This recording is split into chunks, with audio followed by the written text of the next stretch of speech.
Welcome back, salutations, to another Infinite podcast. Damn, there's a lot of people in that chat. How you doing, guys? Welcome back to the show.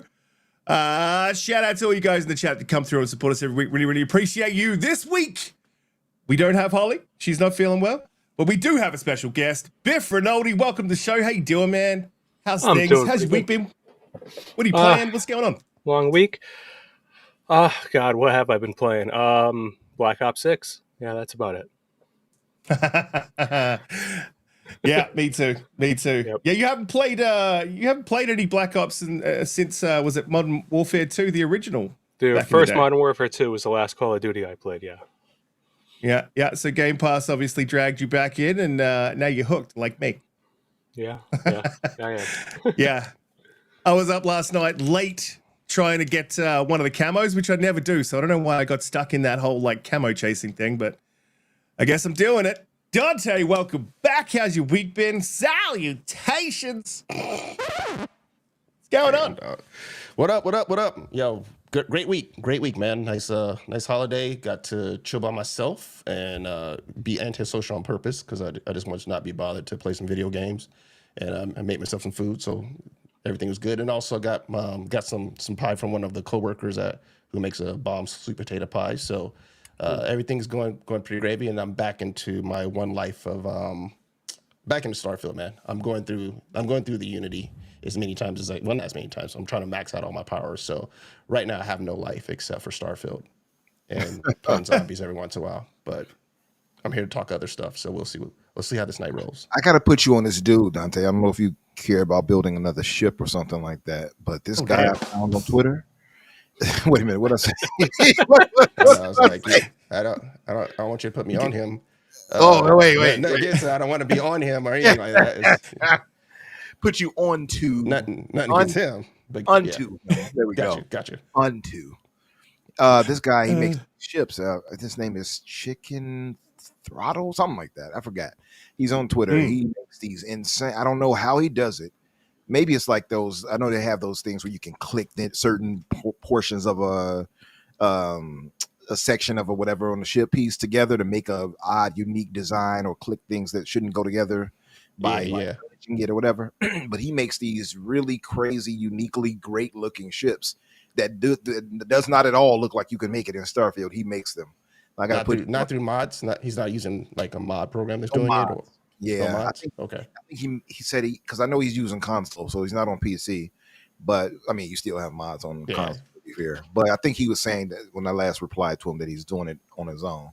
So I got to see. He has some builds too, like you can watch his video builds of them, how he put them together. And wait, yeah. Is there mods on the console now? Yeah, it's been there. Yeah. Some mods. Maybe I should. Nothing crazy. Not everything that you would get into on PC, but yeah, you can go to the creation portion of it and you can load mods. It's like mods light.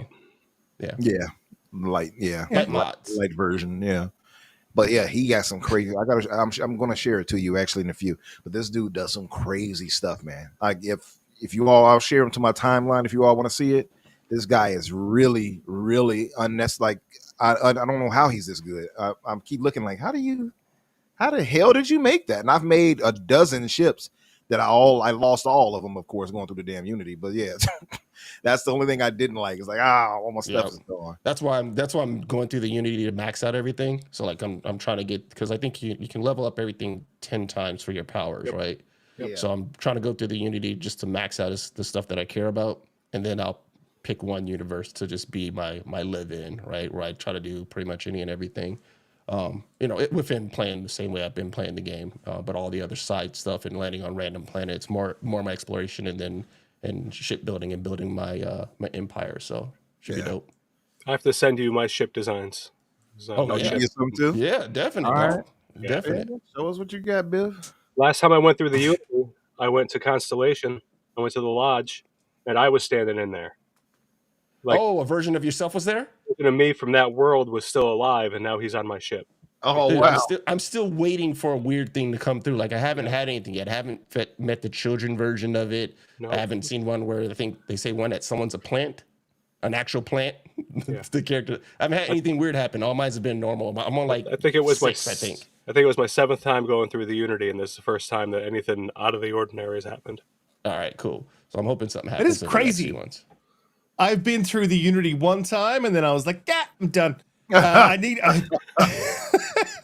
definitely need to get back on that game. I got so many.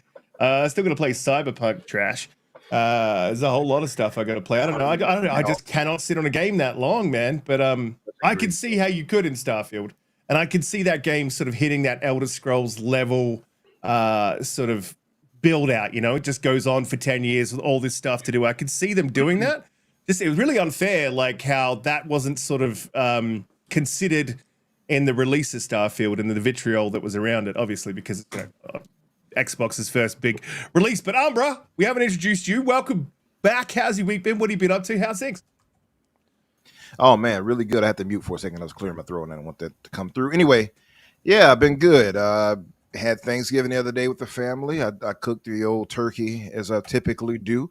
You know, it was crazy because I was so tired getting off, and then I got home and I started cooking. I had it dry brining for Nice. 36 hours almost. So I gave it like a day and some hours, maybe about 30 hours.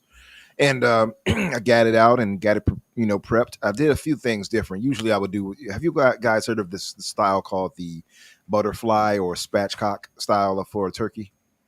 What? It's terrible name. Terrible name. Yeah, exactly.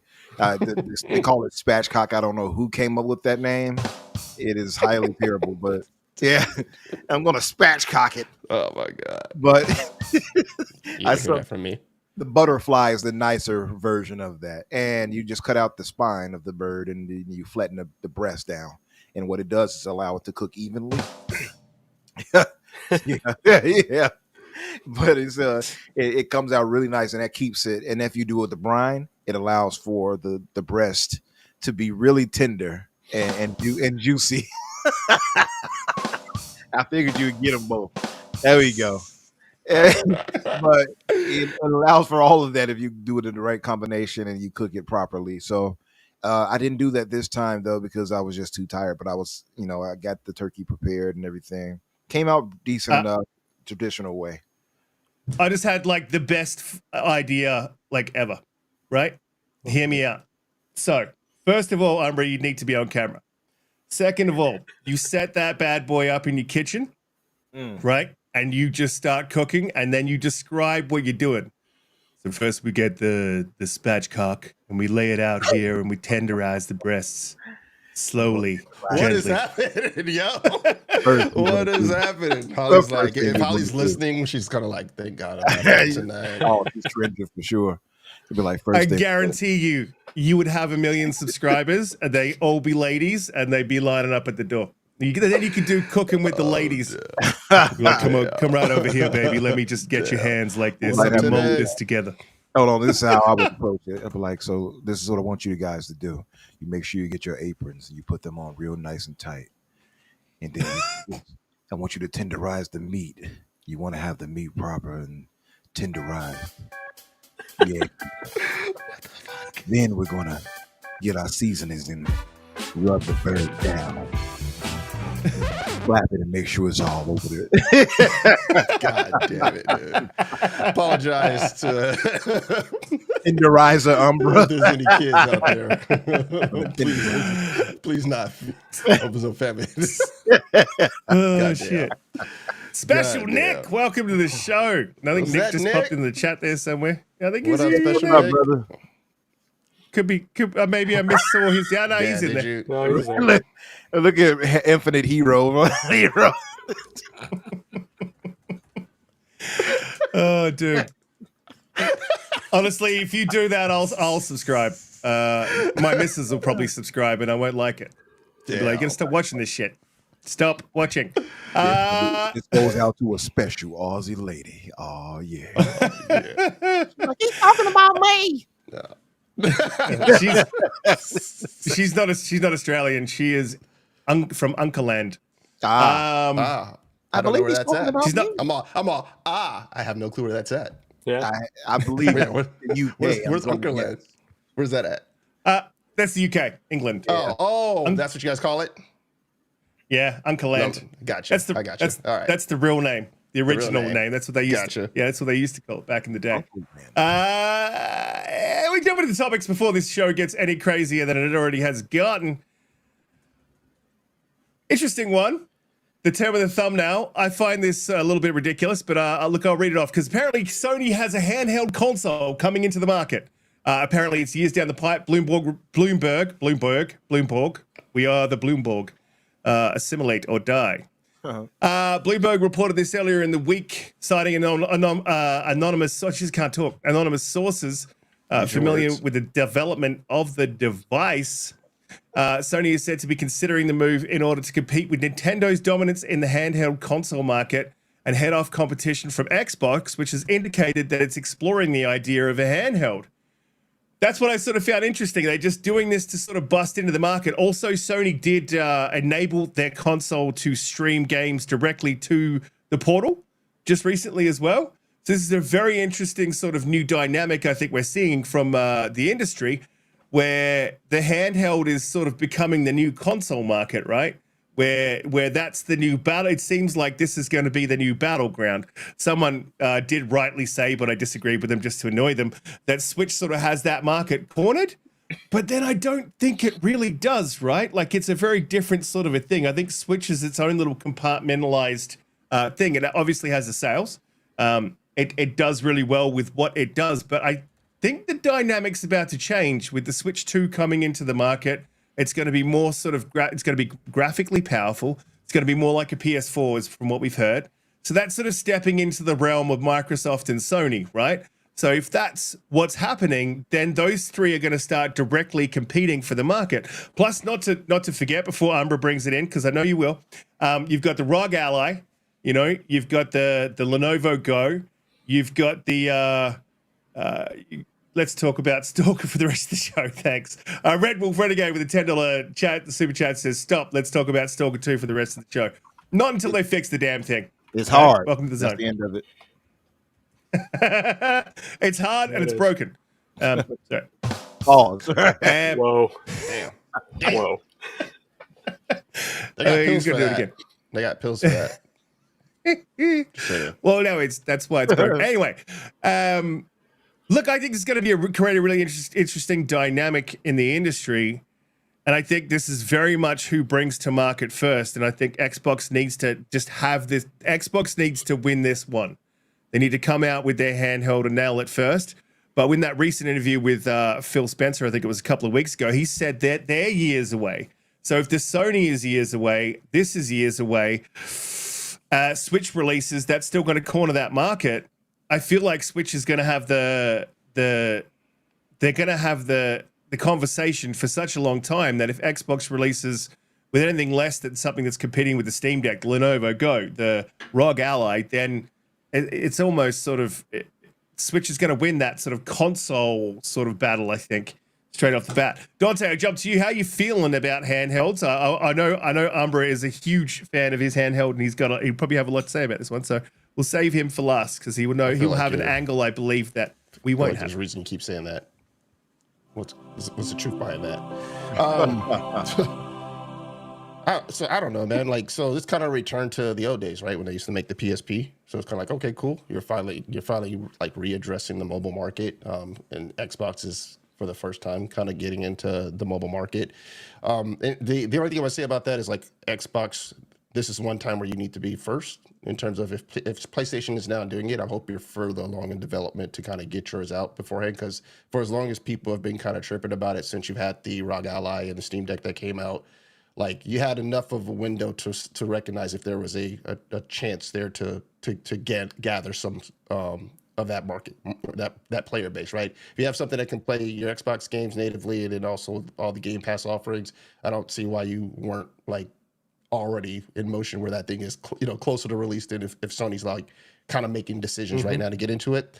In terms of like Switch, like I mean, I don't know, man. I don't think like people who play Switch are always just going to continue to buy the Switch. I don't know if it's going to get the same like player who plays most of their multi-platform games between PlayStation or Xbox, where they're going to say, "Now I'm going to go get the Switch," because it's not usually the place where, unless it comes out and it is on par, where it's like, okay, I don't think it's going to be doing something close to like the Series X or PlayStation 5 or something like that. the profile. I don't think that their handheld device is going to do that. So I don't see like the casual, like I would say the casual, but like us who mainly play our multi-plats and then our exclusives between Xbox and PlayStation to say, oh, Nintendo had a mobile device first, or sorry, not a mobile device first, but they came out with a new upgraded mobile device, and then now I'm going to play all those games over there. Like you'll still play there because you've always loved Nintendo games for the most part, and they're exclusives. They're probably like one of the the main bastions of like our exclusives definitively push our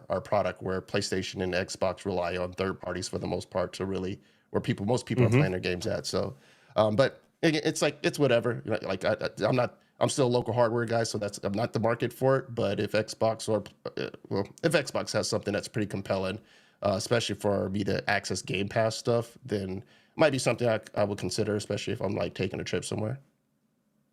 You mentioned that exclusivity thing. I love talking about that. Do you feel like that this could open up the market though? Because I feel like if they're producing hardware that can handle these first party games from PlayStation and from Xbox, we've already seen PlayStation send across one of their games to the Switch, right? With that Lego Horizon. And we've already seen Microsoft adopting that more of a Xbox everywhere sort of monicum, and that includes PlayStation, thanks to Steiny. Steiny, bad move, bad timing. But like whatever. Do you think that this is we're gonna see a further opening wide of the market? I'm sorry, that was on purpose. And that exclusivity until will... PlayStation does something where like one of their first party games would have to make its way to Xbox for us to signal that that's happening. They're still the ones who kind of control that, right? I don't think Nintendo's ever going to put Mario or anything like that on Xbox or PlayStation, right? That's never going to happen. PlayStation is the one that potentially could, but to me, it has to happen because they're actually releasing something from like one of their main first party studios, from like i.e. a Gorilla or Sony Santa Monica, etc.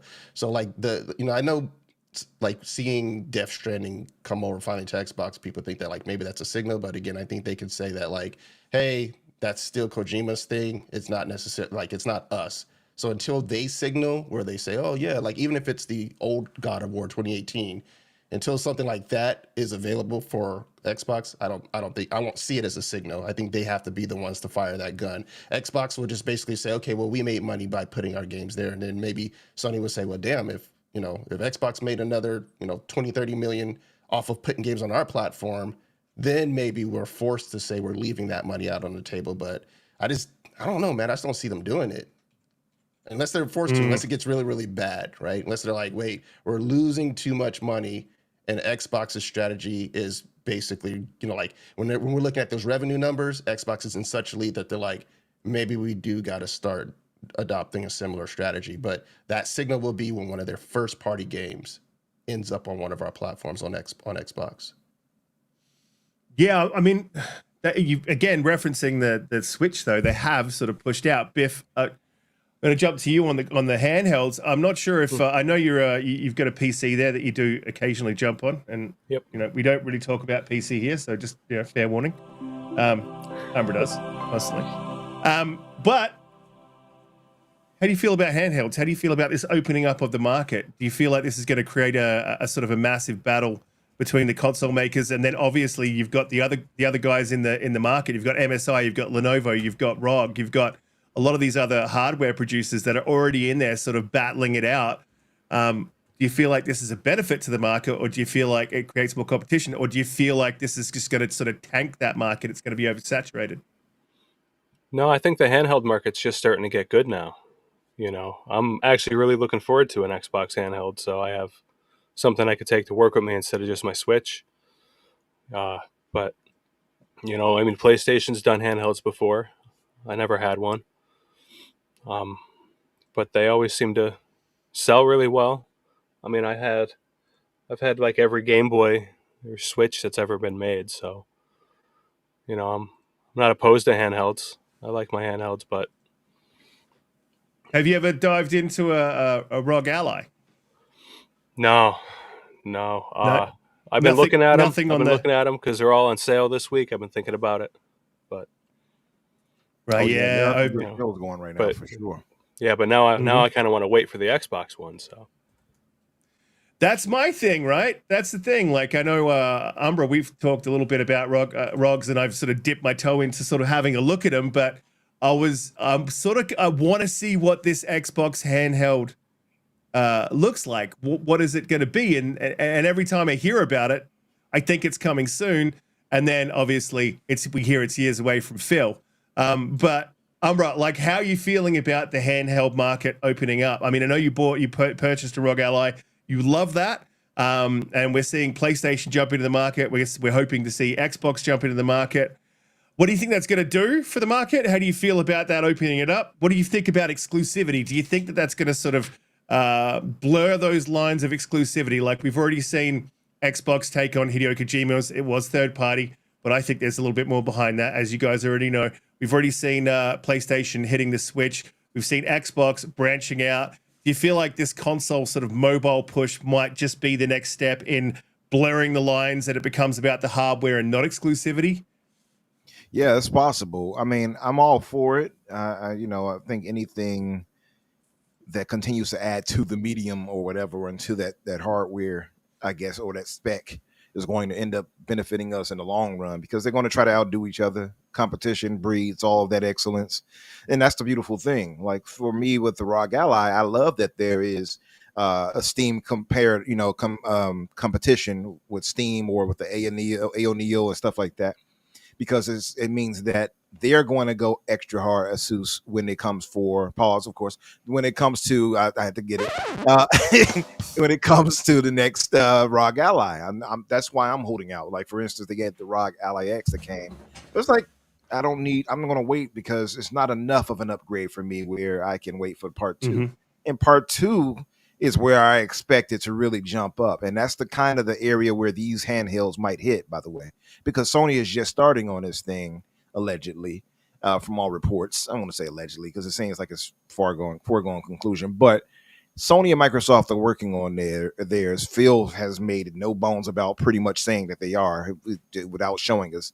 And so I expect that these handhelds might launch around the time we get new tech advancements for the hardware space anyway. So I think that's a very good positive, because one of the fears were, well, can Sony games, for instance, run?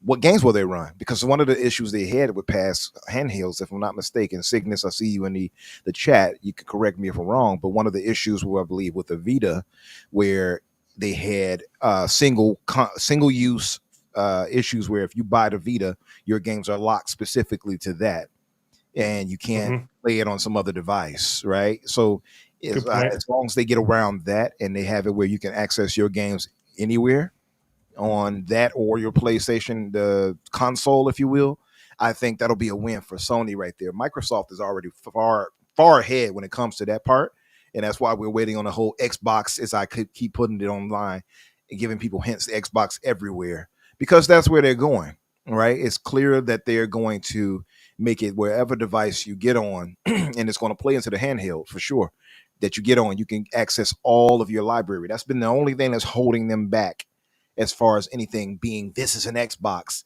That didn't ring true, but it will ring true once that happens. And the handheld will play into that really, really well.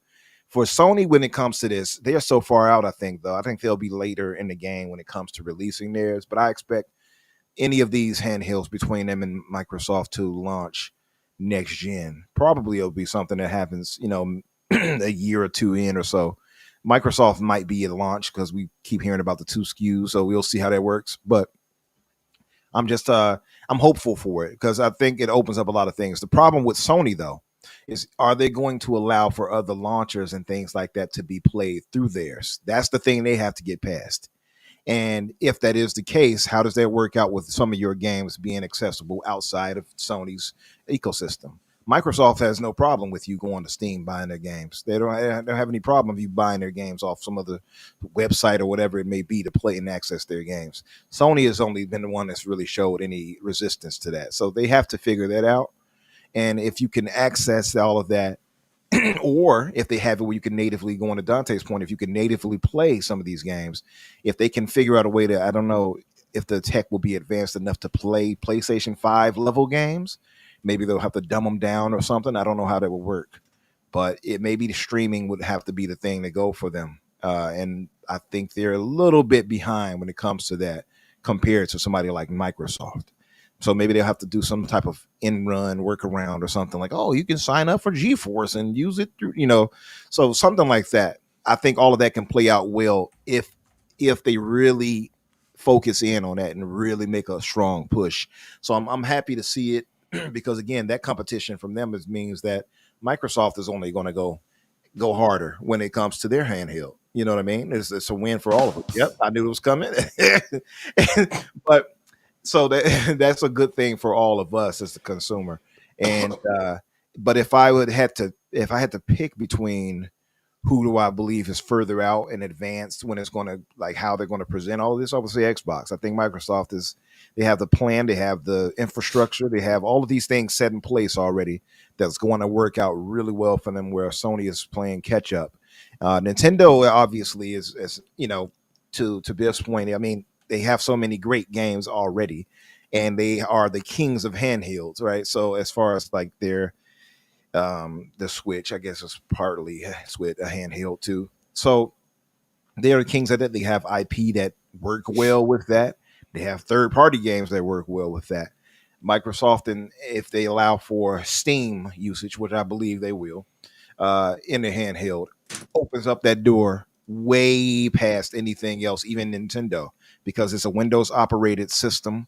So it's a handheld PC at that point. If that's where they're going to go, where we believe they're going to go, that means Steam integration. That means emulation. That means hey, I can play your games too, Nintendo. Don't tell anybody I said that to Nintendo because they'll sue me. But I can play your games. But so, and hell, I can even play PlayStation games. I can even play PlayStation games. So it's a win-win all around for an Xbox handheld. But I'm interested in seeing where they'll go, where Nintendo will go with their Switch 2. I don't know. They're saying it's supposedly less powerful than the PS5 and Xbox Series X. So, but I mean, for Nintendo, I guess that's some progress. But hey, we'll see how it works out. But I'm excited for that because, like I said, tech pushes other tech, and I really want to see what they'll do. And I think Microsoft, to their credit, I think they're really good at kind of giving futuristic, like I would say, what's the word I want to use here? They oftentimes are ahead of the game when it comes to a lot of thoughts when it comes to these tech part, or at least text, or should I say accessibility or things. They're really good at that. And then somebody else comes along and does it and takes the credit for it. It's kind of like Apple and the Android for me. So I just hope Microsoft really embraces that and puts their stamp on it to really push that, whatever they're going to do further, to really say, hey, this is us. This is what you can get here with us. But again, that opens the door for PlayStation and everybody else to step up their game and deliver too for their consumers. So it sounds like a win for me all around.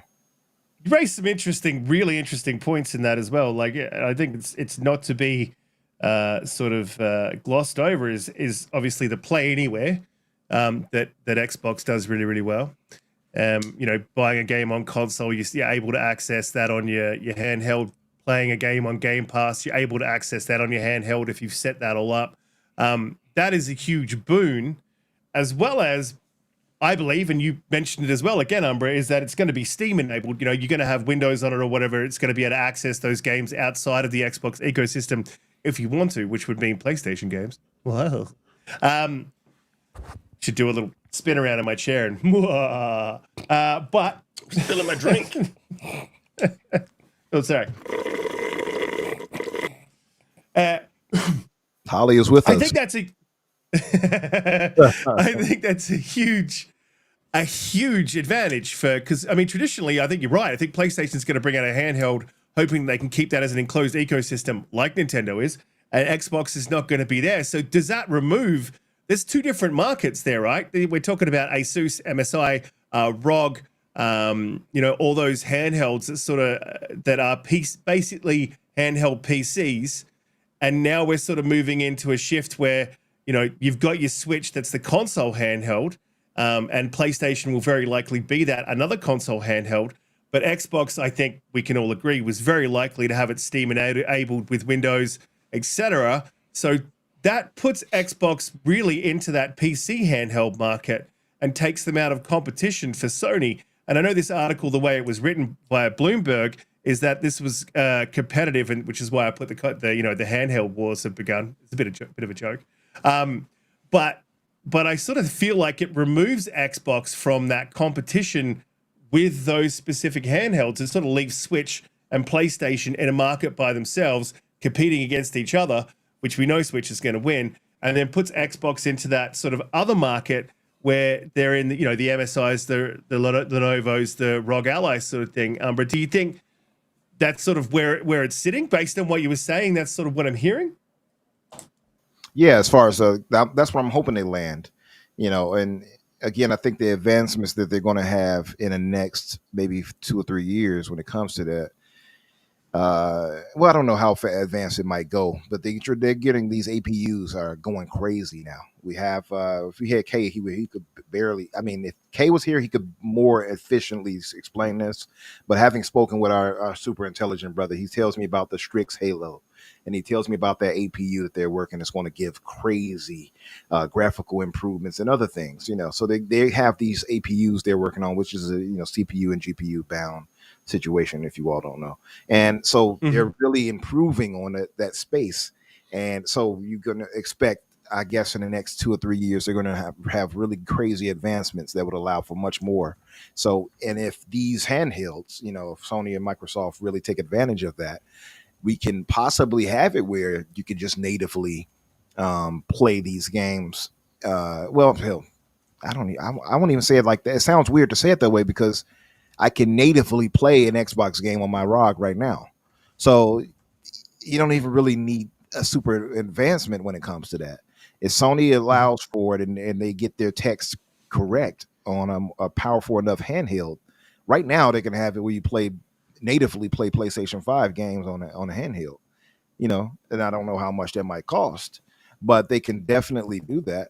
So I think even a year or two advancement in how they put these APU chips out and things like that, absolutely, there's leeway for that. Sony's obstacle, in my opinion, is going to have to be access. They're going to have to allow for their gamers to access Steam and everything like that. It has to be some type of, I don't know, Steam Deck-esque setup or something. I know they don't want to go Windows because they don't want to capitulate to Microsoft. Don't you think they need to? But don't you think they need to gauge though to see if their player base even cares about that? Yeah, because like a lot of Xbox fans are like, they play Xbox and a lot of them can be close to PC players as well, right? They dip into both lanes, right? But a lot of PlayStation people tend to be console people, right? A lot of people, they tend to play PlayStation because they want to play on a console and they play for the PlayStation exclusive. So like, I think, shouldn't they also gauge, does it benefit them to go for that if their players mainly only care about playing PlayStation exclusives on the PlayStation console versus having access to Steam stuff? That's a good question. Because it'll be R&D into something that is like not actually serving your target market. Yeah, no, I get you. That makes perfect sense. And you're right. I mean, I think Xbox guys, because we're seeing more and more. What up, Mav? You see more and more of us kind of turn into the PC. The PC master racers over here. Give it to them. Yeah, Guilty. there it is. Yeah, sprinkle me with magical harpy love. But yeah, like. But yeah, like I feel like you're right on that. It is something that maybe their audience might not be ready for. I think gonna have to get dragged into that. But I think Xbox guys have kind of been more prepared for that over the time. And that's why it's not so hard for so many of us to kind of like, hey, I'm going to move to PC now. Like, Xbox has been leading us along the nose that way for a long time now. I see you, Greg.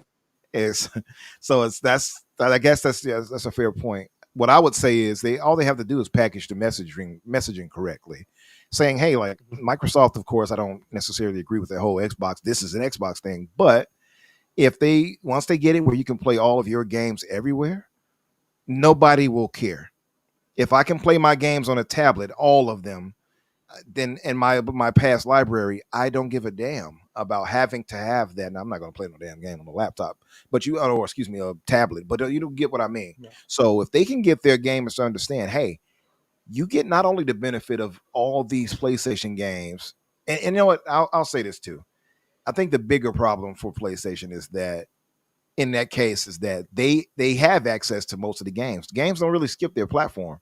So yeah, Xbox is weird. We have that problem. So it benefits us greatly on Xbox side of things where, hey, and now you can't skip us because we get all your games anyway. Even if they're not on the Xbox proper, they're in Steam, I'll get it anyway, right? So that's kind of the catch for Xbox versus Sony in that instance. But there are some games that are very PC specific that the gamers can pick up on, or if Sony allows it, there are sales that can be had. I don't know where Microsoft is going to go with that either. That seems to be the kind of the wall. I wonder how they both going to handle that on getting access to these games. Hell, I bought about, since the whole Black Friday situation, I bought about 25, maybe 30 games, all super cheap. I'm talking $1 or something and $2, $3, all super cheap. I can't imagine Sony or Microsoft wanting us to really take advantage of that too much. You can imagine that software sales are going to go down dramatically. So that's the problem I think they're going to have in that hurdle. How do you balance that out? I don't know how that works. I don't know how that would work for them. And that's where I think Sony would have a problem at. And that's what I think would be the biggest hurdle for them entering back into the handheld space. Yeah, definitely. I think, and as well, traditionally, when you mentioned price earlier as well, the PlayStation has traditionally been, if they release a peripheral, if they release a console, if they release VR, it's traditionally been the top dollar sort of hardware. That's what they do. They position it as premium hardware and they charge a premium price. So they've got a lot of hurdles to sort of get over. They've got to ensure that their console is native.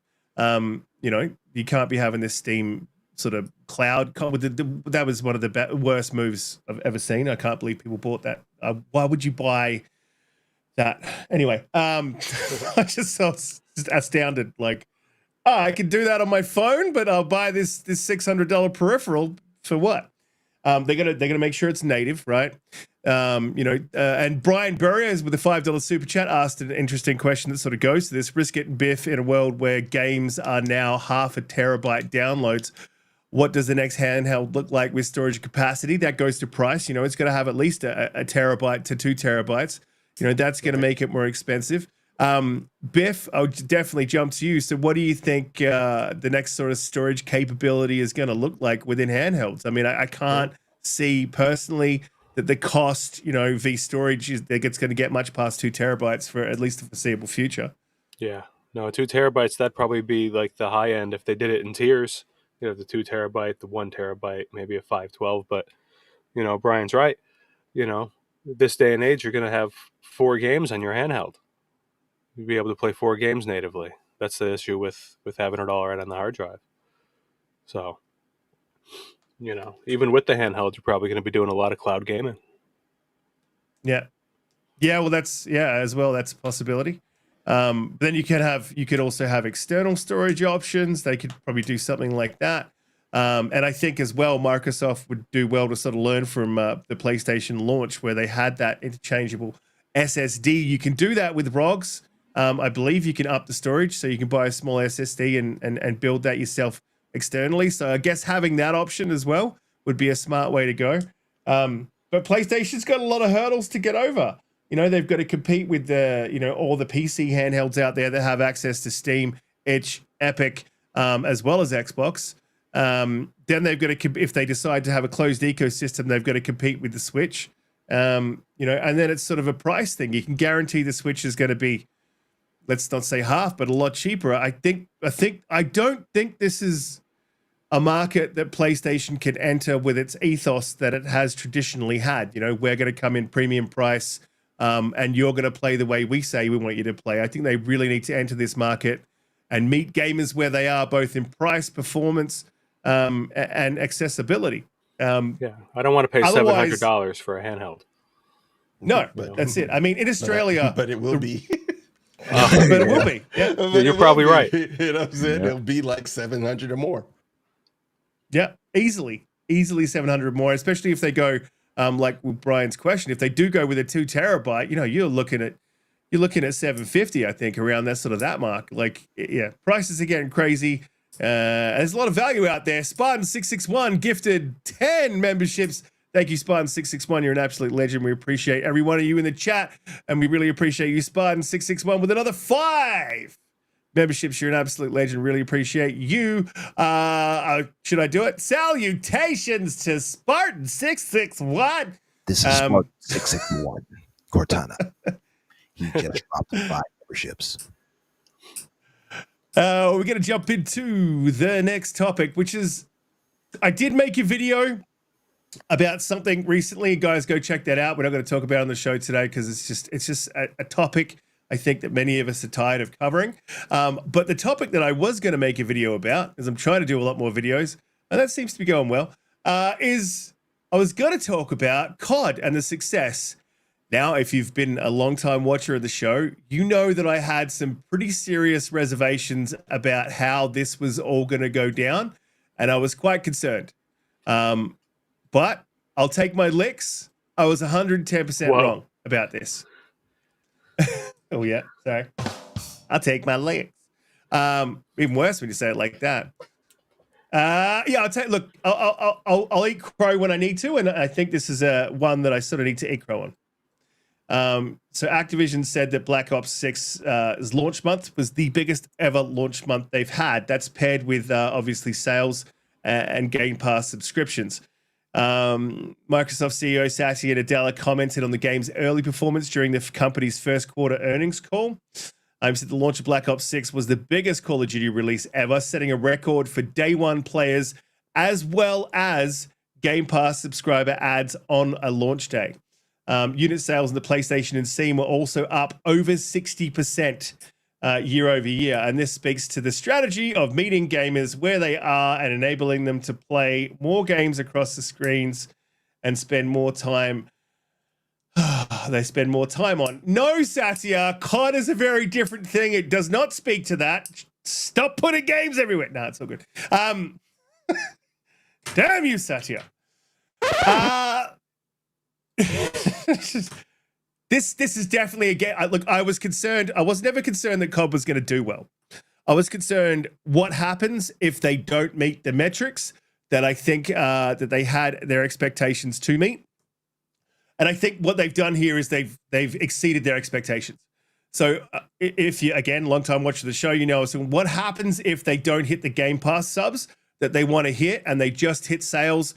I think they pull it out of Game Pass. What happens if they hit the Game Pass subs, but they don't hit the sales? I think they pull it out of Game Pass. I could see some real negative directions happening because of this addition to Game Pass. And all of you, feel free to just head over there and dump on me in the chat. That's absolutely fine. Go for it. I deserve it. I'll take it on the chin. You heard it here. There's first. another one. At Riskit, dump on him. Pause. He's taking it on the chin. And he takes it on the chin, too. Yeah. Pause. But yeah, look, it's unbelievable. So this is great to see. Like, to see that Game Pass subs have had a huge boost kind of says to me a couple of things. They've had their hardware sales have gone down year over year, so I don't think people rushed out and were like, I'm buying an Xbox because COD's on Game Pass. There would be a small amount of people that did do that. But this says to me that there's still some growth for Game Pass, you know, within the console and within the PC. And I think that's contrary to what we've been told when it comes to console. Now, I would love to see them release some numbers. This is what really bothers me about Xbox. They tend to sort of hide these numbers. And they started to do this when things weren't going well in the Xbox One generation. I would love to see, guys, just release the numbers. You're doing well. You're nailing it. So this is great to see. I personally have been playing a ridiculous amount of COD. I've been trying to get through the Lake House, Alan Wake, and every time I boot up the Xbox, I'm like, I just play one game of COD and then I'll get onto another game. It never happens. I get stuck there. How's that work out? Biff? Yeah, Biff, I know that, again, this is your sort of first COD. So what are your thoughts? How are you feeling about, did I say thoughts? What are your thoughts, mate? What are your thoughts on the game? How are you feeling about COD? What's got you stuck there? What got you into it that didn't bring you in last time? Is this sort of a Game Pass? I'm jumping in for this one. Like, where you at with COD? Actually, it was you that got me into it. But Hey! yeah, like we said earlier, it's my first one in like 15 years. I got it installed on both of my Xboxes now, multiplayer, and it's the gameplay loop is just fun. I'm just having fun with it. So I do the same thing you do. I'm gonna play 1 or 2 games, and then 5 hours goes by, and it's like, oh, I was supposed to be in bed 2 hours ago. Yeah, You yeah. find yourself dolphin diving omnidirectionally towards somebody and killing them. Yep. Yep. Yeah, it's a lot of fun. Yeah, I don't use that omnidirectional movement as much as I thought I would, though. Right? I'd use it a little bit, but the diving back, diving side doesn't quite work for me most of the time. I'm usually just running forward, like I'm pushing forward. So it's very rare I'm coming backwards anay. So it's. I broke out the Pro controller. I got the dive set to one of the paddles, so I don't got to take my thumb off the stick. Oh wow! Okay, helped a lot. Nice. Yeah. Well, you say Pro so controller. You're Yep. playing it on the PlayStation? No, the Xbox, the Pro controller. Okay, I was want to make sure. I was gonna be like, No, it's gonna I be don't like have. the body I don't have a base or the body PlayStation. snatchers of a body snatch no. where I gotta point at you. I have this. I have this for playing PlayStation games on my PC. I don't have a There you PlayStation. go. There you go. Is that Damn. is that an Assassin's Creed tattoo? Yes. I thought I saw that. Okay. Oh no. All Good right. eye, bro. Good eye. nice. All right. So you're an Assassin's Creed fan like myself, and hate it when people just dump on the game for no reason. We're not going to get into that conversation. Umbra, though, Just want to throw it out there. how you feeling about COD, Umbra? Because I know that this is one of your sort of first CODs. Have you played the campaign yet? Have you jumped into the multiplayer? Is this hitting for you? For me, unfortunately, not yet, because I've been playing everything else, so I just haven't really had the time. But I did play the mission or so, and I did enjoy that from what it was. But I do have to get back into it. Maybe I'll play some of it tonight. I do want to jump into the zombies aspects of it, or maybe I'll dabble a little bit into the multi. I'm telling you, it's tough for me to really try to get into the multiplayer for it. It's weird for me as a Halo fan to shift my mindset into that style of Twitch shooting and all of that. The time to kill is different, and people are so well advanced over me. It's like when people were like, "Oh man, give me your game tag so we can play some COD." I'm like, "No, I don't think you want that." And I know I don't want it. So You got to get good at headshots. yeah, I figured that out. Yeah, maybe zombie mode. I think might be the thing for me. Like anything that's I guess PVE would be more in my favor than PvP, because I suck at the PvP. I'm going to tell you that right now. I'm not even going to pretend to gloat. But I mean, I will say times I've played it, amongst friends and stuff like that.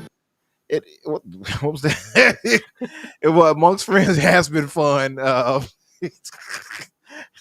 But in general, it's just not my thing. But to the whole general question, I guess the basic thing about is how is this playing out for Xbox because I know you set it up at first saying how it could work out if there is a drop in monetary, I guess, sales versus it being in Game Pass. And then obviously the prevalence of Game Pass, obviously everyone telling us it's been unsustainable for years, and boom, they're absolutely smashing it. So right now, I mean, it's all looking good. It's all looking, thumbs up. But I wonder though, that was my whole thing of why I wasn't so sure before originally if they would put it into Game Pass, because I'm like, they have to have fears of sales for COD to bring in the money it brings in, and you kind of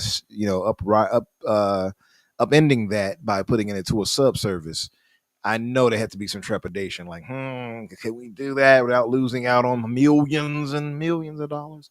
But it seems to have paid off for them. So I'm just interested in seeing how long that'll go before anything needs to change. As long as people are still buying it, I guess it is what it is. Hell, I know some people who are on Xbox who bought it. They don't, I guess they're not sub to Game Pass. So we'll see how that continues to go. But it's I don't know what the breaking point will be.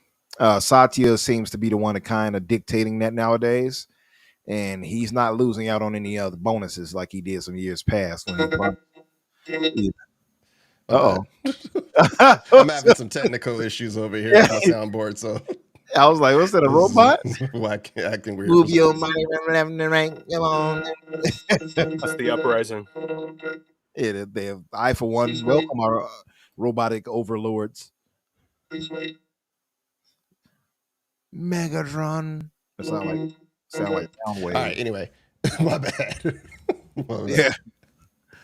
But yeah, that's my thinking. I just wonder how it's going to play out. I don't know. So I think it's reasonable if for any of us to kind of assume, yeah, if it's going to affect their bottom line, you best believe it's going to get pulled out of Game Pass, or at least they're going to add some type of new tier or something like that to access the higher end, premium games or some nonsense that they'll come up with. We'll see.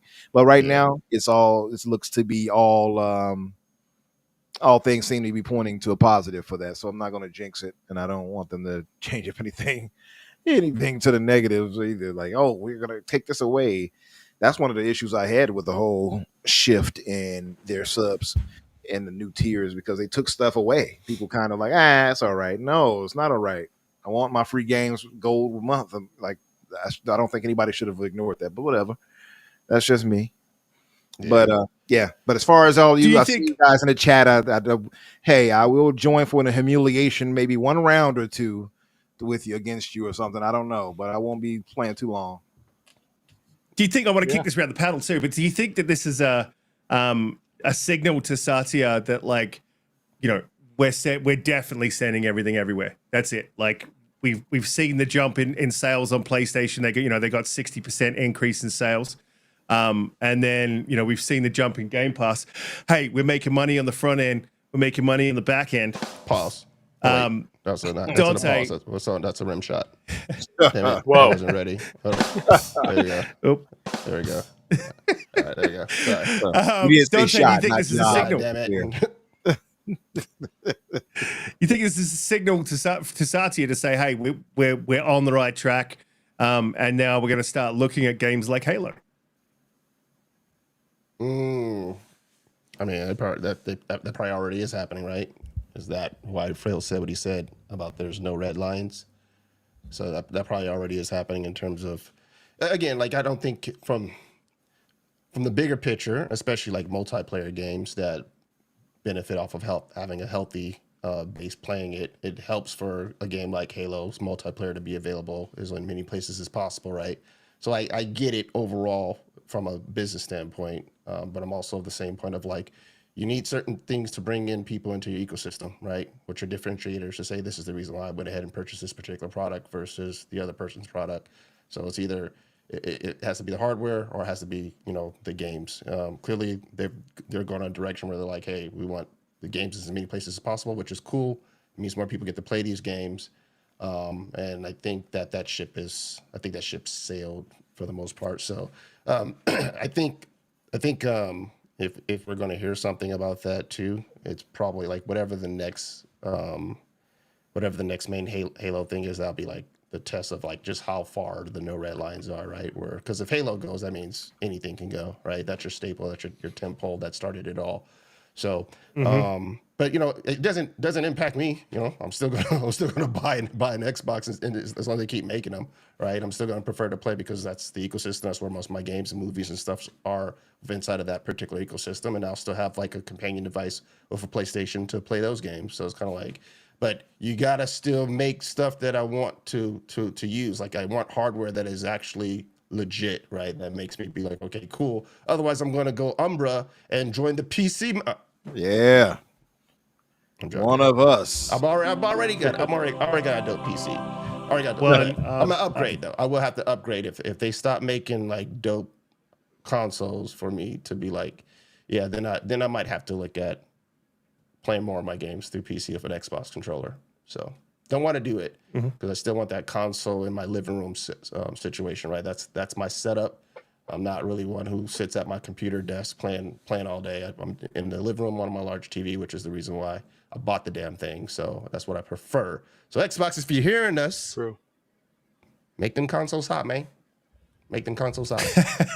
All right. Biff, I would kick to you with sort of the same sort of question because we haven't had Biff on the show before, so we don't really know how you feel about this exclusivity thing, with Xbox sort of playing anywhere. This is an Xbox, that is an Xbox, PlayStation's an Xbox, Halo going over to, or maybe this is the signal for Halo going over. How do you feel about Xbox dropping exclusivity completely and just shifting those red lines so there basically is no red lines? I mean, I think they'll keep 1 or 2 titles exclusive, but yeah, I mean, I wouldn't be too offended if Halo went over there. I'm pretty sure that Gears is going. Gears E-Day will go over there. That'll be a complete reboot. That's been said before. It doesn't bother me. I don't play a lot of Halo, so Oh, you're not a Halo fan? I think E-Day might go too, man. I think if they're going to do it, that's what an opportunity to reboot Gears. I think they're going to reboot a few of the. Yeah. I'm surrounded by. That's what's happening with both of them. I was surrounded by we got in this one right here today. No, I'm just saying, what if that's happening with both of them? What if that's happening because we heard kind of what's name came out and said about what Halo's going to do, right? The little inklings we talked about this a few weeks ago. The little inklings in terms of their direction, right? In terms of what their next game might be, if it's not a continuation of the story up from Infinite.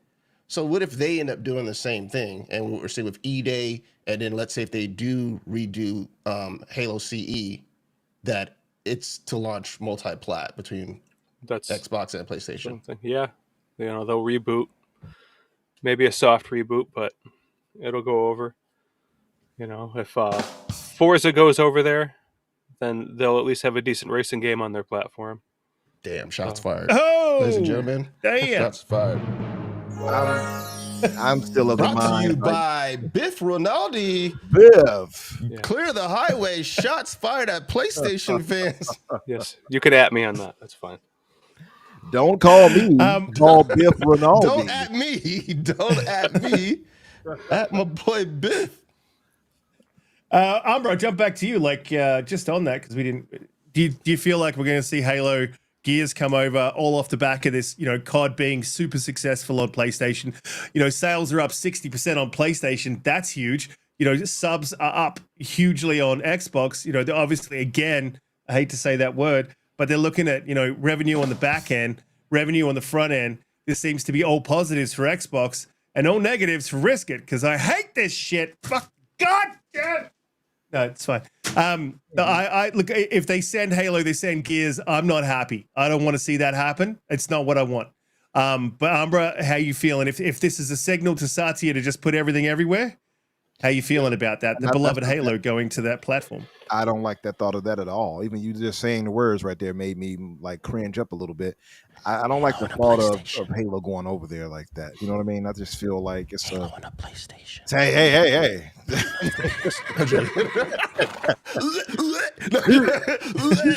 Ew, brother. But it feels like Ew. Oh my God. It's a bridge too far, right? To me. That right there is I feel like the staples rather. I don't want stable. I'm thinking of damn horses now, the damn ponies. The staples I feel like you got to hold on to, and I think I'll stick to that. Honestly, I think when you give that up, you've given up the identity of what your platform is. You give up Halo. Yeah, Halo is Xbox. You cannot put that over there. I'm going to stick to that. If you do that, I just don't see a need for anybody to have an Xbox anymore. You got a Halo over there. And if Halo goes, why can't everything else? You know what I mean? I don't see the argument anymore. If Gears goes over, then why can't everything else? Those are staples. Those are the things that build Xbox. You got Forza over there. Why can't everything else? Hey, why don't you give us your other project, Fable? That's not a staple of Xboxes anymore, right? I just feel like you see what I mean? Like there has to be a cutoff. I don't want Fable to go over there. But you said Forza. And Forza is the other game they're working on, Forza Horizon. Why not? Yeah, man. He said he said that there will still be exclusive content, right? Yeah. Like that was said by them, right? That there will still be exclusive content. So it's kind of like if those type of IPs aren't exclusive, then what the hell is going to be exclusive? Because those are the bigger IPs, right? So if it is something like a Halo or Gears or even the new Fable, it's kind of like, well, what if you tell us, like, nothing against it, but if you're like, yo, Age of Mythology is exclusive and it's never going to see PlayStation, like, oh, word. You know what I'm saying? Like, Yay. please, please keep that one for me. Don't force me to go get a PlayStation in thoughts of that I was going to be able to play Age of Mythology. But you know what I'm saying? It's kind of like that is going to be the thing for the diehard fans who are coming to Xbox for exclusives, if that still exists. At least what brought me into it. It was for your Halo, Gears, Forza, those type of games, right? Those are the ones that initially brought me in. So if those games are everywhere, what the hell is exclusive? Agreed. Well, You you know, can what is only gonna get, Exactly. you can only get Voodoo Vince on Xbox. Like, no, that's not gonna. It's not gonna do it. Yeah, that's why I say that they have to keep some exclusives for sure. And to the people in the chat, of credit, they didn't say everything. They just said a case by case. But the problem is Satya. That's the problem in all of this. I hate to say it like that, but he has thrown a monkey wrench into the works. And I think Phil and team had a plan where they were not going to go that direction. I think Satya was like, nope, we're going to go that direction. That's the problem for me. I feel like he's changed things that Phil and team previously were steadfast against. And you can kind of see it in how they started to speak. Their language changed. The way they started speaking on exclusivity and things like that, it loosened up.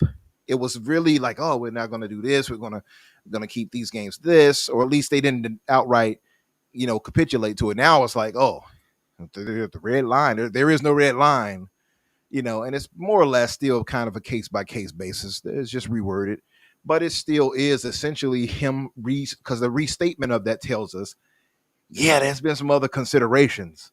That's the problem for me, and this is why I'm content. I'm content where I'm at with gaming largely on PC now and handhelds with the ROG, because I had to do what I feel like is best for me at the end of it, and it's like, well, Xbox doesn't see me necessarily at who to put this best? Not K, Everborn. To our brother Everborn put this so beautifully, where he basically was saying, "Hey, they're not talking to us anymore." You know what I mean? They're speaking to a different audience now when they do a lot of moves they do and make they make, and it's probably, better off for their business as far as numbers, right? They're probably getting more money at the end of the day for this, but it does put you in danger of, or puts the brand in danger of them going third party, and because and by de facto, because it might not be a case that there's their plans to go third party, but if you put enough of your games over there, I don't understand why anybody would want to get an Xbox at that point. So I feel like Doesn't it make has sense, to right? be a line. It wouldn't make any sense at all. I'm like, why would I go over here and I can get everything over there? That's where I said hardware is going to have to be the differentiator at that point, right? It boils down then to hardware and services, and also if you prefer to play on console, and you do want to take advantage of Game Pass, right? And you're not like PC player for Game Pass, because like PlayStation is never going to put Game Pass on PlayStation. So yeah, that still is some reason for someone to still get an Xbox if they're like, hey, I've been using Game Pass for the last 4 or 5 years. I'm a console person. I'm not gonna, you know what I'm saying? It's not gonna be available on PlayStation. So that's still some reason for people to still get it. But I think hardware has to be the next differentiator if you're going to go for more multi platform strategy, where that next console is like, oh, it's doing something that the other one is not doing to entice me to purchase. Yeah.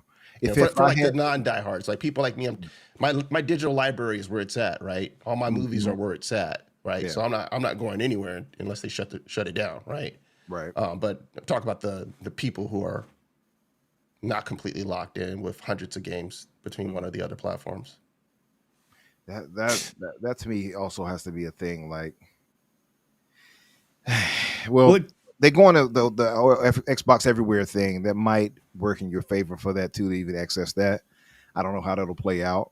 I feel like Satya is the one that's kind of changing things behind the scenes, and I don't know. He said he hates exclusive, right? He says he doesn't support it. So he's made no bones about it. Like, he doesn't care for exclusives. He wants to get all the return he can, and that plays as antithetical to exclusivity for us and gamers on a platform. Like, it's antithetical to that. So I just don't know how that's going to work out. I don't want to doom and gloom it or anything like that. I don't want anyone thinking that's the case. But I just feel like we can't close our eyes and bury our head in the sand either. You got to see it for what it is. And I feel like I don't think they'll go that direction. At least I hope they don't. But I feel like, again, if you go that direction with Halo or Gears, it's like you have defeated the entire purpose of continuously having any more consoles released for Xbox.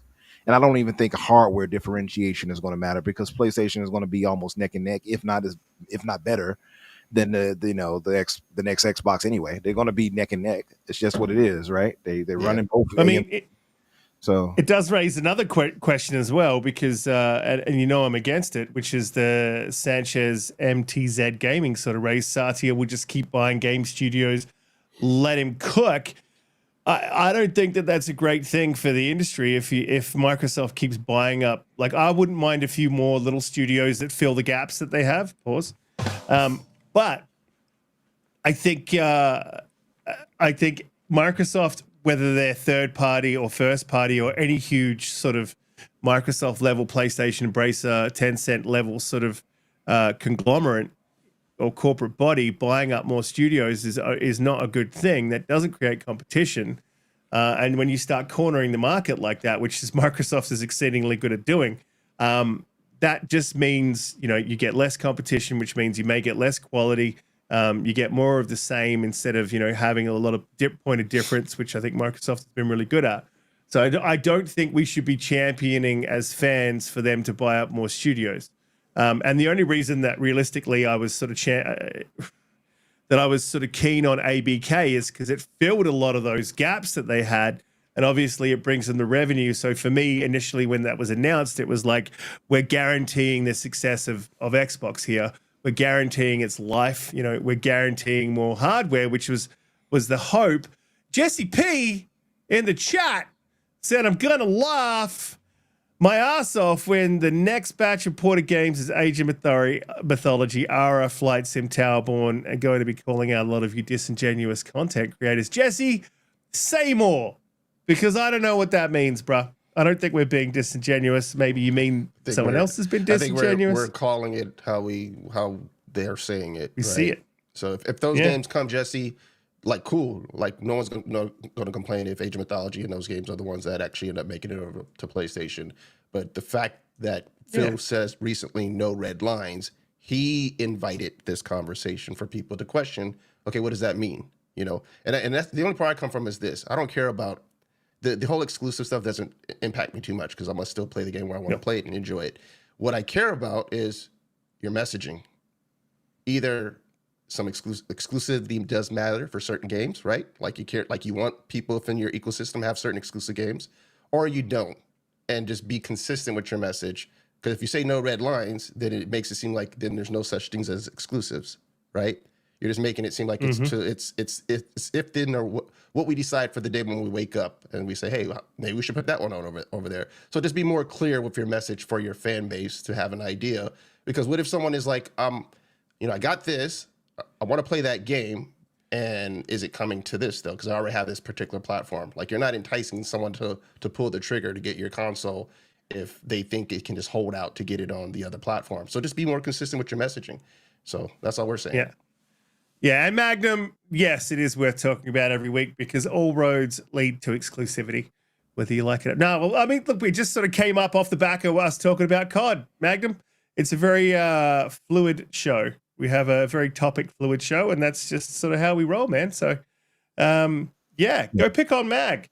I do it every week. It's fun. I would also hope to talk about this where they can hear where we are and where our concerns are as gamers and consumers, because all of us are just fans at the end of the day, right? And consumers. Is that they can hear that thought and concern and say, hey, maybe that might not be the best. You know what I mean? Maybe that might not be the best move for us, at least maybe short term, I suppose. I don't know how it would work out long term. Again, though, we have to get past this thought that these corporations are always going to look out for us. That's not the case. They're looking at the bottom dollar, their bottom line, should I say, and the money is their money that they can make is going to overrule any of our objections at the end of the day. I just feel like, hopefully, with enough pushback and us saying it's because that used to be the case for Xbox, at least. I still think they keep an ear to the ground as far as hearing our concerns and addressing it more than anybody else. Nintendo damn sure doesn't say anything. Sony damn sure doesn't when it comes to this. Xbox is like Microsoft, and then Xbox people are really the only ones who really hear us out and will comment on it on a more often, maybe less so nowadays, but they used to do it very frequently before, I think before Twitter went to hell, and people got more toxic, but they used to speak to people more frequently than any other corporation as far as, in gaming. So I feel like talking on this and saying, hey, we don't like that, please don't go that direction. Maybe it could reach someone's ear enough where they say, let's hold off on doing something like that could damage us too much. I don't know. Maybe that's my hope. But I don't know how they'll approach this. I just hope they don't do that. I just feel like that'll be a bridge too far for them. Yeah, and I'd sort of, you would see like full on, ex-wife syndrome for me if they do that. I'll key their car. I'll throw my toys out of the cart, and any other like analogy you can possibly think of. I'll do all that. I'll do it publicly on Twitter. And no, I will not cry in my car. And no, I did not cry in my car the first time. God damn it. Maybe people won't let that one die, man. They will not let it die. No. He's like, what do I gotta do to prove my innocence? I mean, look at my eyes. They're always watery like this. I'm pretty much always crying, people. Yeah, look, I think that we obviously talk about this topic because we're passionate about it. And yes, I am still anti-consolidation. I'm anti-consolidation. It's just a... Me too, man. Me too, man. Yeah. I don't want to see Xbox acquire, especially not another publisher. Because, the idea of getting content is cool, but the problem is that as soon as there's a downturn, the ugly side of it is going to be the people who are going to lose jobs. And then Microsoft is going to be the company behind it, right? So it's like, don't get too big to the point where you can't survive, because there will be ebbs and flows, right? And as soon as something goes down again, it's people on the line basically losing their jobs, and you're getting the huge bad PR, and there's lives being impacted. So I don't want them. Some other studios here and there, cool, but not another large one like AB Key or Bethesda. Yeah, absolutely, and definitely a couple of small ones to fill those gaps. But look, if you look at Amazon, you look at all these big companies. I would be against. I'd be against Amazon buying up Netflix and Netflix buying up Disney. And I don't want any of that. I think Disney's got too much. They also do too much. But I don't want to see that across any kind of industry, because all that means is there's less people for me to go to get at the best price, right? We've seen Netflix constantly just uplift that price. We're going to see Xbox raise the price of Game Pass over time. The more value that's in there, yes, they're going to be able to raise that price. If they buy up everything, though, that's you're going to end up with a huge subscription price a month. Obviously, there's a plateau you can take it to where it's going to be too much for anyone to buy into. But you don't want to be paying that plateau price. You don't want to get them there, right? We don't want that. We drop those prices.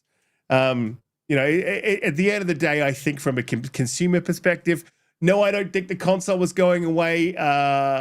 We got like a bit of a new chatter, actually, Sanchez. I don't think the console's going away, dude, at all. That was my initial thought. Absolutely. It was the logical conclusion. If every Xbox goes everywhere, it's the logical conclusion. However, if they, look, and it still is the logical conclusion. Yes, they've got 30 million consoles, more than that in the wild. And they want to keep those people in the ecosystem. So obviously they're going to continue to make a console. But if everything goes everywhere and there's no reason to buy an Xbox, people will filter out slowly over time. So you might see this generation being the last, or, not this, but next generation being the last, or the one after that. Or eventually that is the logical conclusion. That's just where it ends up. And hopefully over time, we sort of get to that point where those ecosystems open up. Xbox always does jump first. We talk about this often as well. So Xbox is always at the forefront, the cutting edge of their thinking. I think sometimes they're way too far in front with that, with their action. And it's good to have that thinking and understand where the industry is going, but acting on that too early has been detrimental to Xbox in the past. And yeah, Umbra, to your point, I look, we know that they're not sitting here listening to us every week, for the full 2 hours or whatever, but I know they do pop in occasionally and listen. So, to get that message out to them constantly and just beat them over the head with it, And just don't send Halo is all we're saying. Don't That's you all I'm do saying, it. Satya. Look, we'll jump into the next topic, which is PlayStation is dying. Oh my God, they're sinking and everything's going to hell. Salutations to PlayStation and their death. Before I do jump into the next topic, guys, please hit the like button. Share us out. We go live 8 p.m. EST every 7 p.m. now EST every Friday because of that damn daylight savings. I don't know how you save daylight. Do you like keep it in a box?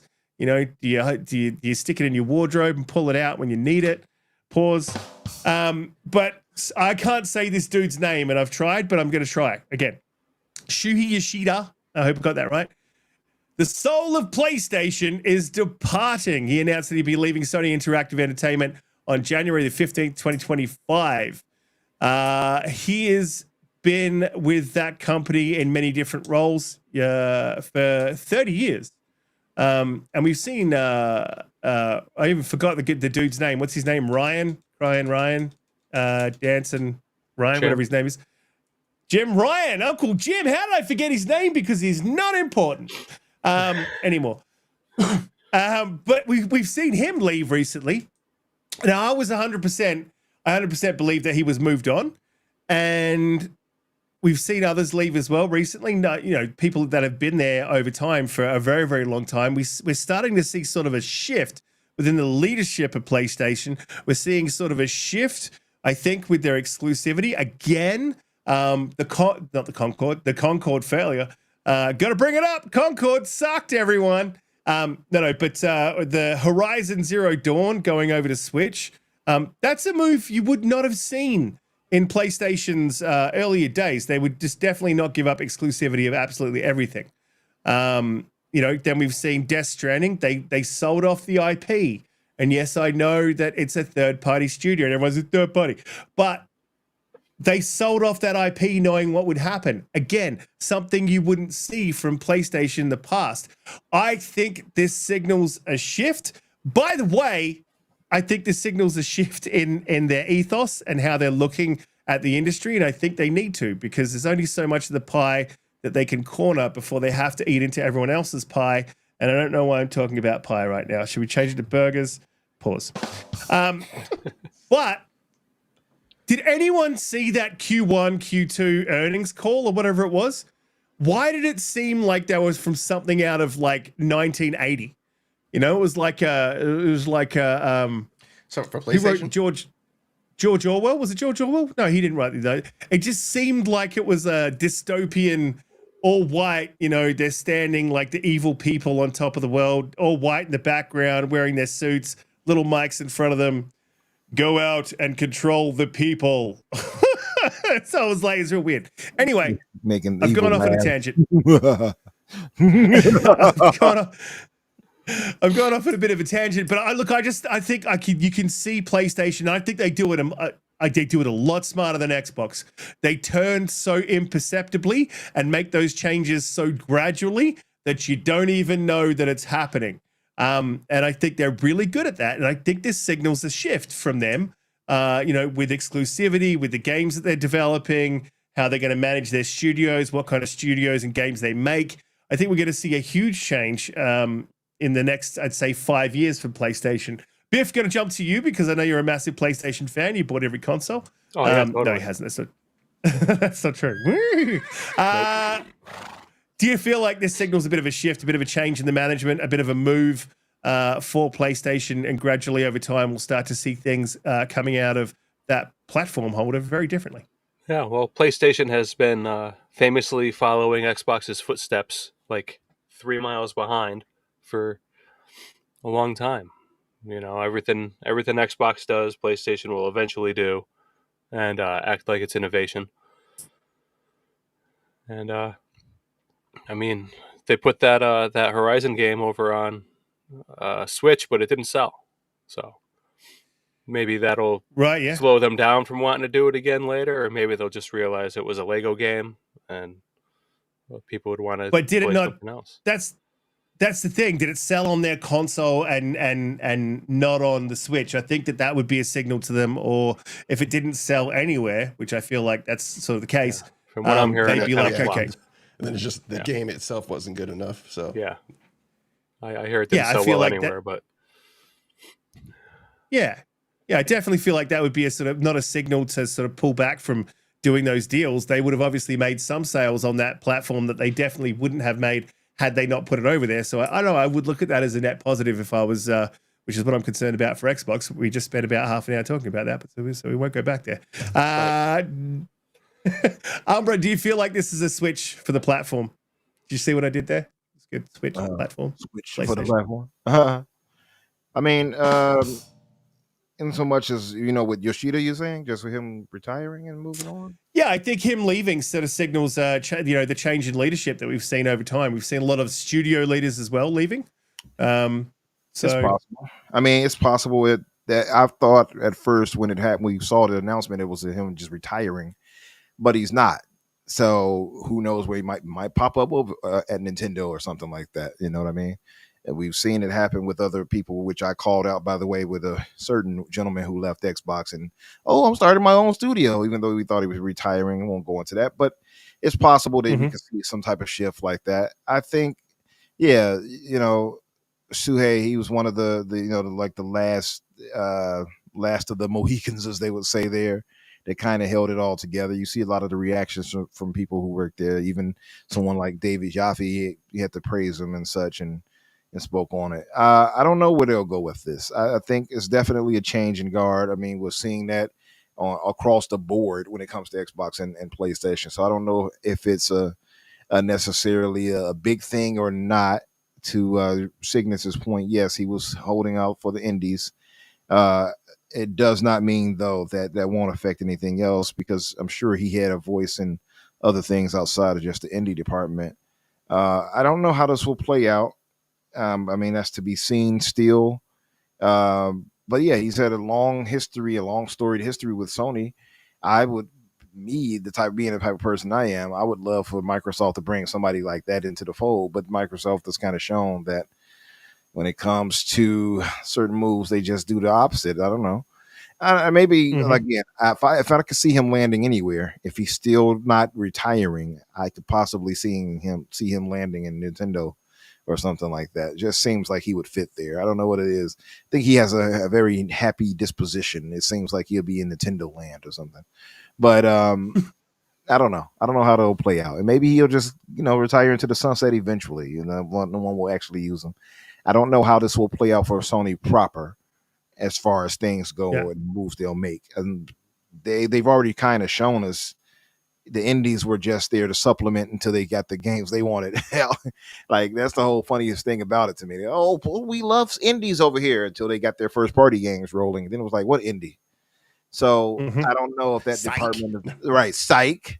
I don't know if that thing, if the indie thing even really matters to them. So I felt like maybe that whole division he was running there was kind of just, something they gave him because he had been there and now into the twilight of his years and stuff. So I don't really know. I don't know what massive or what big usage he can add to anyone at this stage. I don't know. I don't think Microsoft necessarily needs help with anything indie. Again, though, it depends on what they would use him for, right? Like, they don't have to have him his input for something indie. They could use him for the roles he previously had, but then I don't know. Yes. I don't know if he's ready for that either. Well, that's my thing. I sort of think, like, you're talking about the former head of PlayStation Studios, who was at the helm when they were at their peak. You know what I mean? I feel like this is a bit of a weird shift. You've got Herman Holst, which is, again, I mentioned Concord. You've got Herman Holst, who championed Concord. He thought that was going to be the biggest hit that Sony's had in live service games. Turned out to not be the case. I know Abdel said, that it is sold to 2.4% of their install base. That's true when you're talking about Astrobot. That game was an absolutely quality fire game. It was a really, really good game. If you haven't played it, you really should. And whilst it didn't sell, that sort of innovation, that sort of stepping outside the box, I think is what's needed at a time like this. Not sending Yoshida packing, which, do you feel like he got the ass, or that's being fired in Australia? We call it getting the ass.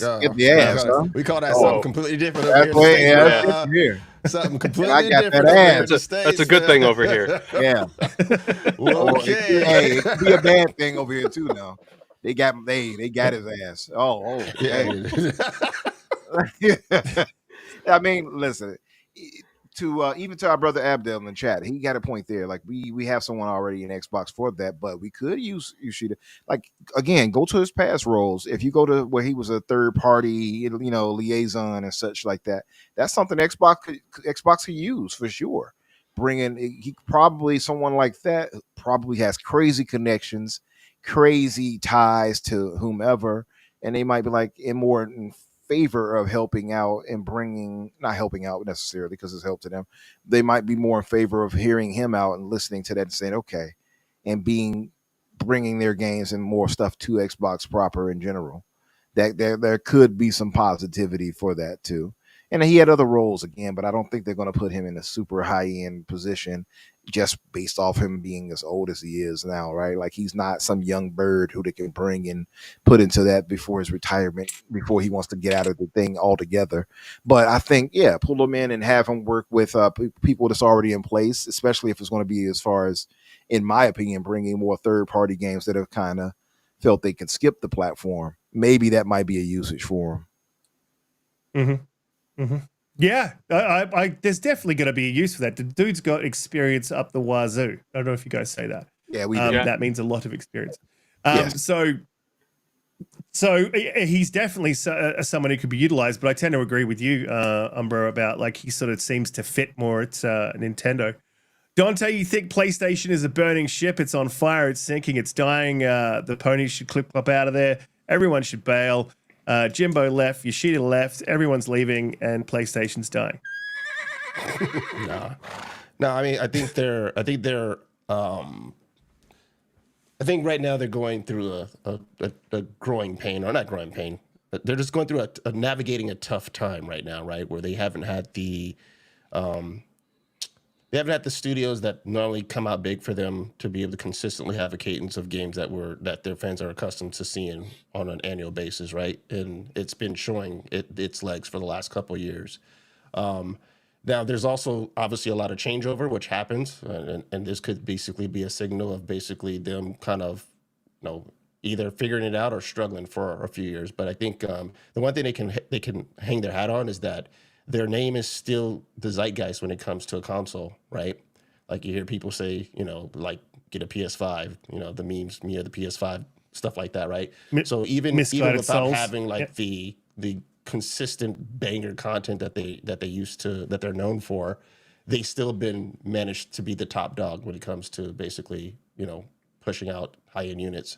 So it's kind of like if you're gonna go through a rut and still be selling the most, it's not a bad place to be, right? So I think if they can fix their studio's production of getting back to putting out, the really high quality games that they're known for, then that will correct that ship, and then they'll be just fine. The question is what happens with the landscape changing in gaming? Whereas, if we see, depending on what Xbox's strategy is, and depending on what we see with kind of the next iteration of the console, and if they have Steam integration, all that stuff, is like where the market goes. Are they going to be as prepared for it as, say, what I believe Xbox is kind of thinking of that and has been thinking of that, right? And the question is Sony also going to be prepared for that? Because if they're not, that could be an opportunity for Xbox to kind of shift the lens a little bit and then gain back some of that mind share, right? And becoming, instead of just lingering off in number 3. I don't know if, then again, I don't know if the console war is still, in terms of chasing the numbers about the install base. I don't know if that's the same playing field, right? Because Microsoft definitely isn't looking at it that way.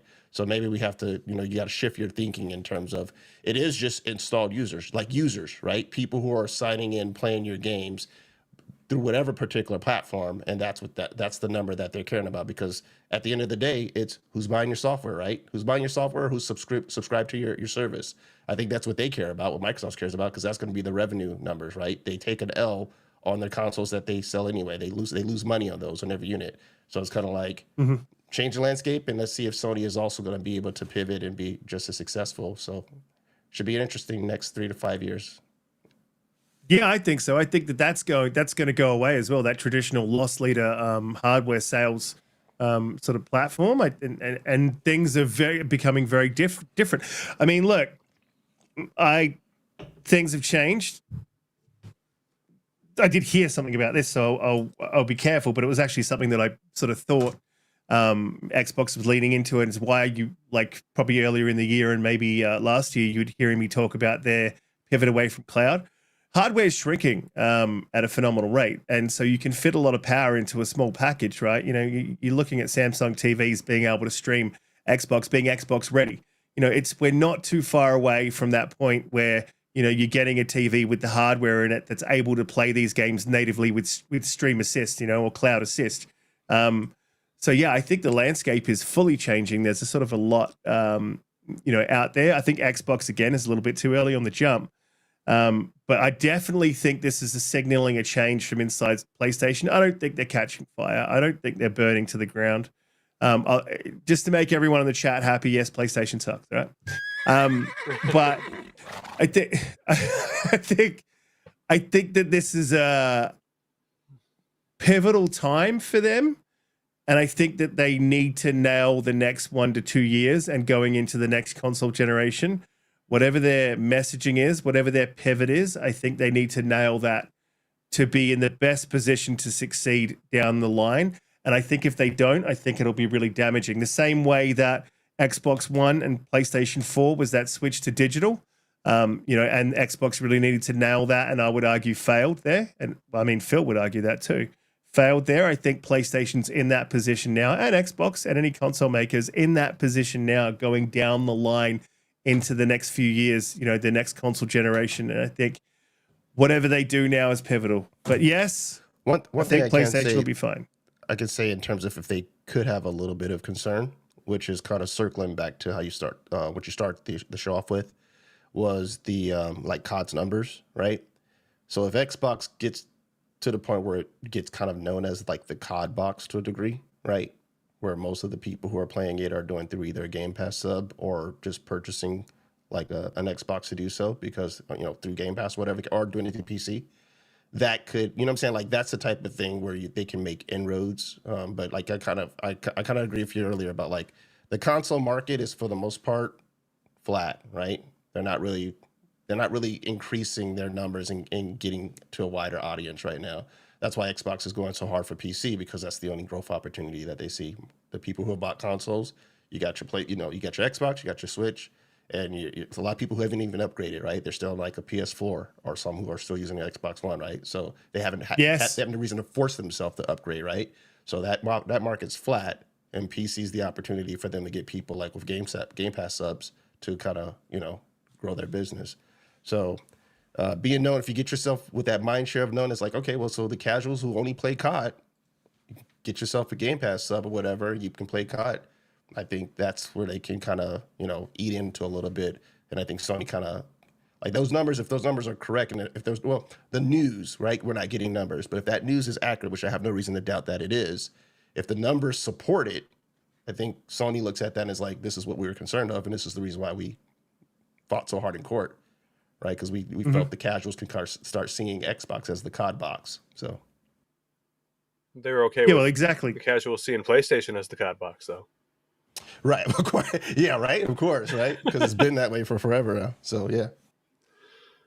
Yeah, it's definitely a return home for me. Obviously, Call of Duty 2 was like peak Call of Duty. I absolutely love that one when they launched that on the Xbox 360. It's one of the first games I got. I played to death. Played that game to death. Loved it. That World War II shooter. Look, that is pretty much all we have time for today. That's pretty much all the topics. Been a fantastic week. I've done a lot of work this week outside of obviously the gaming world, but I'm also starting to make new videos at a decent clip as well. So stay tuned to the channel because I'll be putting out more and more videos as I go. I'm going to be doing that in more of a blog form, and I'll be doing that while I'm away at work as well. So you won't have my beautiful background, but you will get this beautiful face. Well, it's not really that beautiful. It's terrific. Maybe I'll wear a hood or something or a mask. Don't know. But Biff, thank you for coming through. Biff, thanks for coming through, man. Jumping on the show. giving us your takes. Biff has a YouTube channel. I'm going to link that over in the chat, and I'm also going to link that down in the description. So head over there, hit the subscribe button, and follow Biff. Biff, let the people know where they can find you, what you'd be up to, and how your week's looking. Yeah. Well, like you said, I'm here on YouTube. I'm also on Twitch, twitch.tv/Biff Rinaldi. And I'm going to be streaming Stalker 2. So it's not my typical style of game, so I'm going to suck at it. It should be entertaining to watch. You try to get good, you know. Also, you can find me, Biff Rinaldi, on Twitter, where usually I'm just in the background, stirring the pot, you know, console war and stuff like that. So, but yeah, thanks for having me. I appreciate being on. This was a good time. Absolutely, man. Yeah, head over there and click on Biff's. I'll have all the links down in the description below, but head over and click on the link in the chat. Subscribe to Biff's YouTube. Umbra, another fantastic week. Salutations to you. Let the people know where they can find you, what you'd be up to, and all that good stuff. Yes, you guys can find me on Twitter or Blue Sky. Yes, I am over there on the more peaceful app. Yeah. You can find me under either name, of course, Infinite Umbra. Yes, peace and love. But yeah, you can find me on both. I'm trying to build up a following. I want to have numbers everywhere I go. I don't know. So it's like Xbox has poisoned my mind when it comes to that. I swear. Run those numbers up. Run those numbers up. So follow me over there just to give me the satisfaction mentally that I have a lot of people following me. I don't know. Yeah, as far as what I'll be up to coming up, we do have some plans to do video reviews for Metaphor ReFantasio that we're going to tie into our somewhat written review for the GCP blog that we're going to do. And we're also going to be doing a Dragon Age 2 review roundtable discussion that we're going to turn into like a discussion / review thing. We're working out the details of that now. One, we want to give people time to have played it and gotten, an understanding of what it is, the story, and not spoil anything too much for anyone. And maybe for those who are not like protesting because of they, them or something in the game, maybe they can come by and check it out. I don't know. The dreaded they, them. No, I can't play it now. Is this Metaphor Fantasio? Are you saying?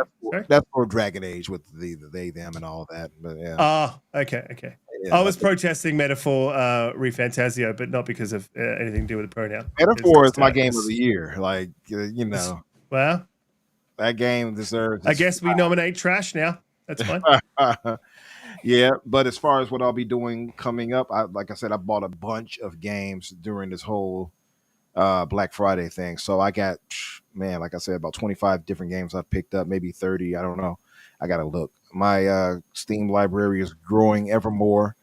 My Xbox library, I have like 500, 600 games. I'm never catching up to anything. I've resigned the thought that I'm going to play all those games in my lifetime, but I'll leave the legacy. I'll leave the legacy behind. But yeah, thank you all in the chat for being here. But Biff, good to talk with you finally, brother. I know you've held us down for a while. We appreciate you. Yeah, thanks for coming through. Thank you. Yeah, add me on Xbox. We'll play some Call of Duty. Oh no, I don't want to play Call of Duty. Oh no. You just told me you're my enemy with so many words. But yeah, thanks for coming. Donte, thanks for coming through. Another fantastic week. Let people know where they can find you, what you're up to, all the good stuff and the things. Bing, bop, boom, boom, bam. All right, yeah, you can find me obviously here on Fridays. You can find me on Twitter, X, Donte J Moody, and also under Blue Sky, Donte J Moody. Find me on Xbox, Spriggan113. First off, I want to give a shout out to Biff for coming in and joining us tonight, man. It's good to actually get and talk it up for you. Obviously, talk to you in the chat, but it's cool to actually talk to you live and to host with you tonight. And a special shout out to the chat. As always, you guys are the best, man. We couldn't do this without you guys. You guys are always mad cool.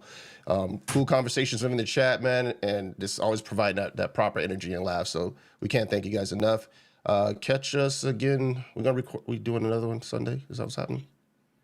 Yeah, we got a Friday pre-record. release. Yep. Okay, so we got pre-record coming up for for next Friday. But yeah, check us out next Friday, and we'll catch you guys live on the next one. Yeah, absolutely. Yeah, guys, check us out next week. We'll be doing a pre-record. Not sure what we're talking about yet. I typically don't have any topics when I arrive to record, so it's I gotta be better. I gotta do better. But it's gonna be a fantastic show for the next week's one. It is a pre-record. I'll try to be there in the chat, as I do try every week, but sometimes I'm traveling because I'm working. But guys in the chat, you've been absolutely amazing this week and every week. I really appreciate every single one of you guys. And we will see you all next week. Stay tuned for more videos, content, stuffs. Subscribe to Biff. Love and stuff. Salutations. Wow.